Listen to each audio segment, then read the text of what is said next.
नमस्कार दोस्तों, स्वागत है आपका हमारे official YouTube channel GS Pioneer sir में। कैसे हैं आप सब? मैं उम्मीद करता हूं स्वस्थ होंगे, मस्त होंगे, अपनी तैयारी में व्यस्त होंगे।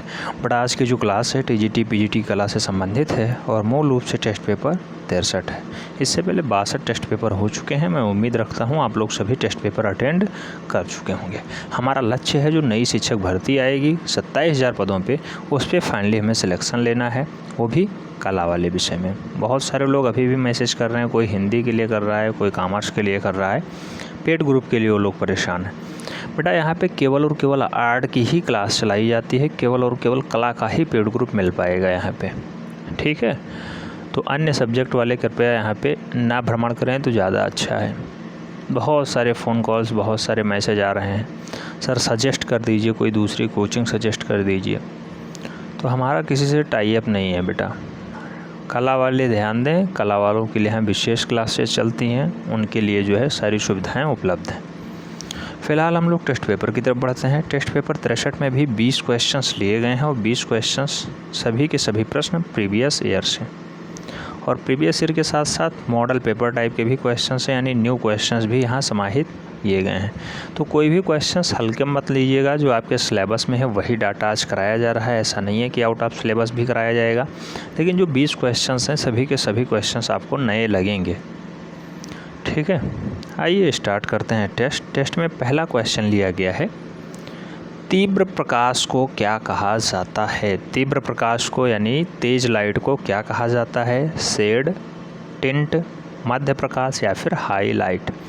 आप जानते होंगे तेज प्रकाश को मूल रूप से हम लोग हाई लाइट के नाम से जानेंगे। हाई लाइट यानी तेज प्रकाश।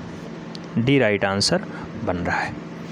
आप अपना स्वमूल्यांकन जरूर करिएगा, लास्ट में कमेंट बॉक्स में ज़रूर बताइएगा कितने क्वेश्चंस आपके सही गए।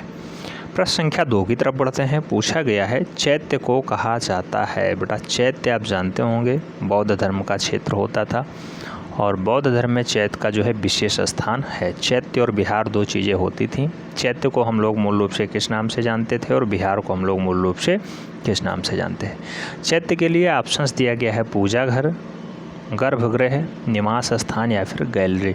तो आप जानते हैं बौद्ध धर्म वाले जहाँ पूजा पाठ किया करते थे, पूजा घर को हम लोग चैत्य के नाम से जानते हैं, और जहाँ वो लोग रहा करते थे उसे हम लोग बिहार के नाम से जानते हैं। बिहार निवास स्थान को हम लोग बिहार कहते थे, और जो है पूजा घर को हम लोग चैत्य के नाम से पुकारते थे। दोनों क्वेश्चंस कई बार पूछे जा चुके हैं, याद रखना है।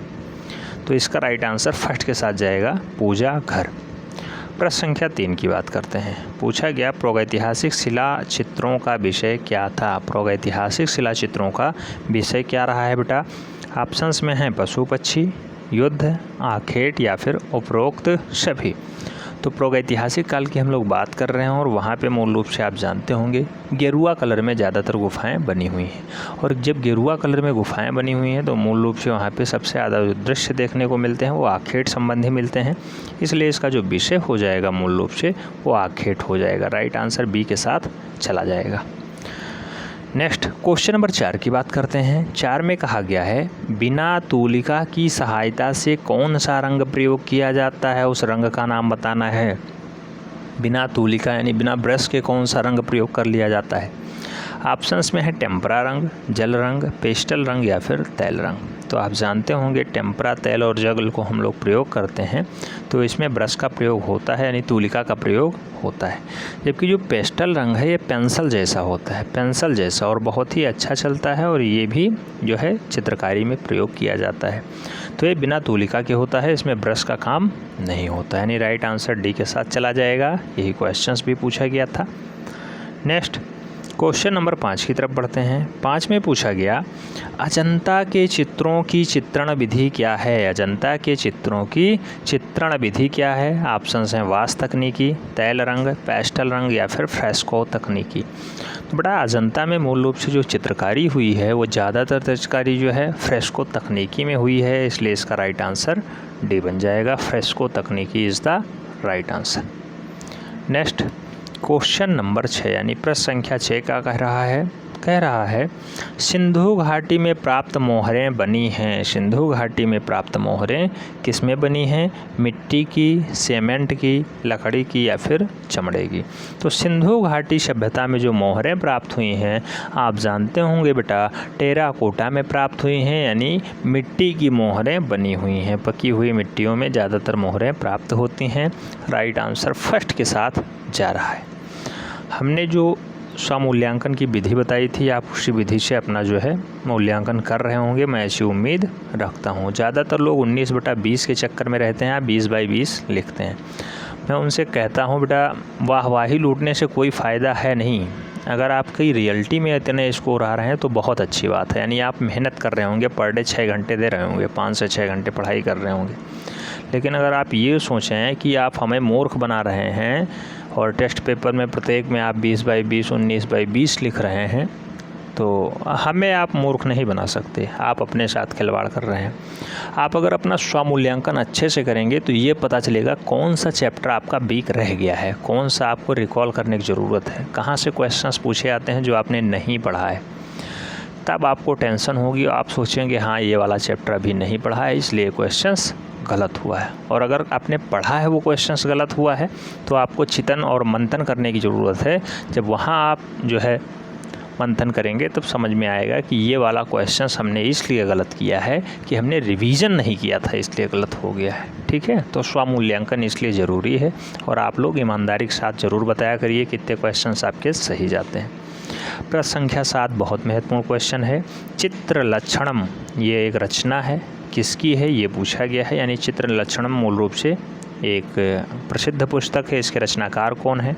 ऑप्शंस में हैं भरत मुनि, कौटिल्य, नग्नजीत, वात्स्यायन। राइट आंसर किसके साथ जाएगा बेटा? तो चित्र लक्षणम को लिखने का जो श्रेय है वो मूल रूप से नग्नजीत जी को है। Nagnajit is the right answer बनेगी, यानी B is the right answer. Next question number 8, प्रश्न संख्या 8 की अगर बात करें तो पूछा गया है अनुकरण ही कला का मूल है, किसने कहा? अनुकरण ही कला का मूल है, किसने कहा है? ऑप्शंस हैं रविंद्रनाथ टैगोर, हीगेल, अरस्तू और क्रोचे।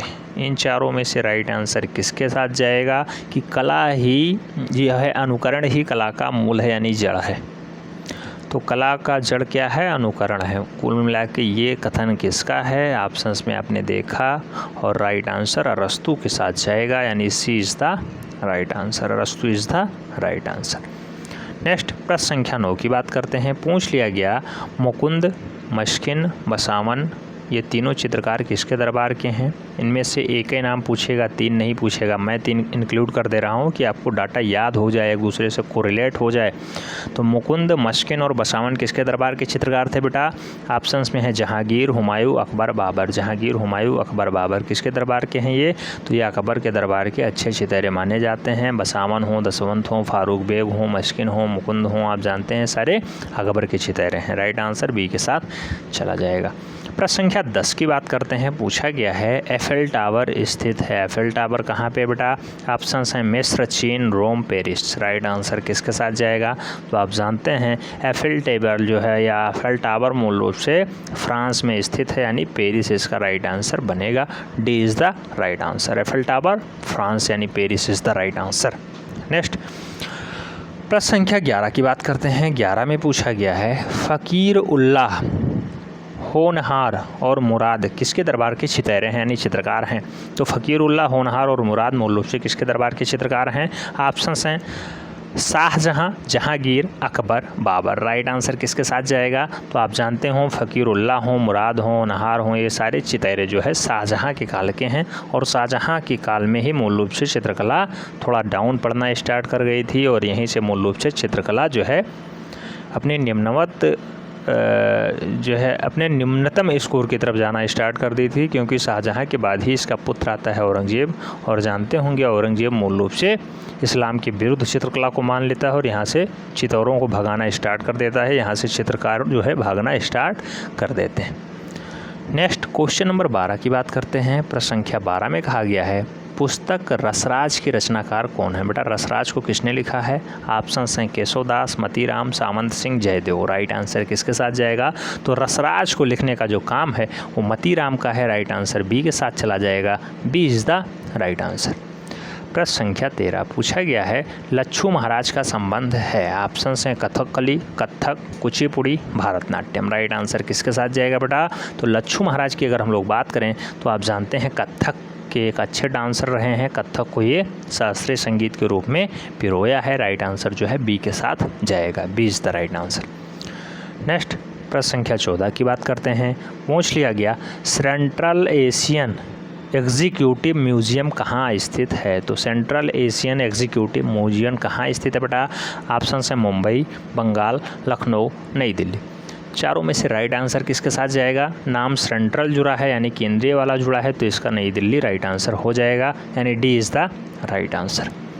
नेक्स्ट प्रश्न संख्या 15 की बात करते हैं। 15 में पूछा गया art society of India, art society of India स्थित है कहाँ पे स्थित है बेटा? कलकत्ता, नई दिल्ली, जयपुर, मुंबई। तो आर्ट सोसाइटी ऑफ इंडिया मूल रूप से कहाँ पे स्थित है? मुंबई में स्थित है। आर्थिक राजधानी भारत की मुंबई ही कहलाती है। राइट आंसर सी के साथ चला जाएगा। Mumbai is the right answer. प्रश्न संख्या 16 की बात करते हैं। 16 में पूछा गया है टाइल फैक्ट्री प्रसिद्ध चित्र है। टाइल फैक्ट्री किसकी चित्रण है बेटा? ऑप्शंस में है मनु बारेक, एम.एफ. हुसैन, भावेश सान्याल या फिर के हेब्बर। तो टाइल फैक्ट्री के लिए फेमस चित्रा कौन है बेटा? तो टाइल फैक्ट्री को जो है चित्रित करने का काम के हेब्बर का है। राइट आंसर सी के साथ जाएगा। के Hebbar is the right answer. Next question number 17 की बात करते हैं। 17 में पूछा गया वधू का श्रृंगार प्रमुख चित्र है। वधू का श्रृंगार सबसे मुख्य चित्र किसका है बेटा? ऑप्शंस हैं अमृता शेरगिल, कृष्णा रेड्डी, विकास भट्टाचार्य या फिर के.एस. कुलकर्णी। इन चारों में से राइट आंसर किसके साथ जाएगा? तो वधू का श्रृंगार जो है मूल रूप से अमृता शेरगिल की एक उत्तम रचना है। राइट आंसर फर्स्ट के साथ जाएगा। Amrita Shergil is the right answer. Next question number 18 प्रश्न संख्या 18 में क्या कहा गया है बेटा? पूछा गया है शिव का विस्पान, शिव का विस्पान नामक चित्र के चित्रकार कौन है? ऑप्शंस में है डी.पी. रायचौधरी, नंदलाल बसु, अवनींद्र नाथ ठाकुर या फिर असित कुमार हल्दर। तो शिव को विस्पान कराते हुए मूल रूप से ऐसा चित्रण किसने किया है? तो नंदलाल बोस साहब ने किया है। Nandalal Bose is the right answer, यानी B is the right answer. Shiv का विस्पान Nandalal Bose. Next question number 19 की बात करते हैं। बहुत ही महत्वपूर्ण क्वेश्चन है बेटा, स्टार लगा लीजिएगा। कृष्णपाल, हिंदपाल, कृपापाल या फिर धीरजपाल किस शैली के राजा थे? इसमें सबसे फेमस नाम कृपाल पाल है बेटा। ये चारों राजाओं के नाम आपको याद रखने होंगे। फिलहाल क्वेश्चंस में कोई एक राजा का नाम देगा। कृष्णपाल, हिंदपाल, कृपालपाल या फिर धीरजपाल किस शैली के राजा थे? ऑप्शंस हैं बसोहली शैली, गुलेर शैली, कांगड़ा शैली या फिर जयपुर शैली। तो आप जानते होंगे कृपालपाल के समय में मूल रूप से बसोहली शैली अपने चरमोत्कर्ष पे पहुंचती है। राइट आंसर जो है फर्स्ट के साथ जाएगा कि कृष्णपाल हो, हिंदपाल हो या फिर कृपालपाल हो या फिर धीरजपाल हो, इन सभी का जो संबंध है मूल रूप से बसोहली शैली से है। बसोहली शैली में मूल रूप से वहाँ के राजा रहे हैं। राइट आंसर फर्स्ट के साथ जा रहा है। प्रश्न संख्या 20 इस टेस्ट का लास्ट क्वेश्चन है। पूछा गया धीमान और वित्तपाल किस शैली के चितैरे हैं, किस शैली के चित्रकार हैं? तो धीमान और वित्तपाल का संबंध किस शैली से है? ऑप्शन हैं गुजरात शैली, पाल शैली, अभ्रंश शैली या फिर बसोहली शैली। तो धीमान और वित्तपाल की अगर बात करें बेटा तो यहाँ पे पाल शैली राइट आंसर बनेगा, क्योंकि आप जानते हैं धीमान और वित्तपाल सबसे अच्छे चितैरे माने जाते हैं पाल शैली के। राइट आंसर सी के साथ जाएगा। तो इस टाइप से टेस्ट पेपर 63 समाप्त होता है। कितने क्वेश्चंस आपके सही जाते हैं आपको कमेंट के माध्यम से छाप देना है। उम्मीद करता हूँ पूरा डाटा समझ में आया होगा, और समझ में आया है तो वीडियो एक बार लाइक कर देना बेटा, और फ्रेंड्स के बीच ज़रूर शेयर कर देना जिससे अधिक लोग लाभान्वित हो पाएँ। मिलते हैं नेक्स्ट में, तब तक के लिए जय हिंद।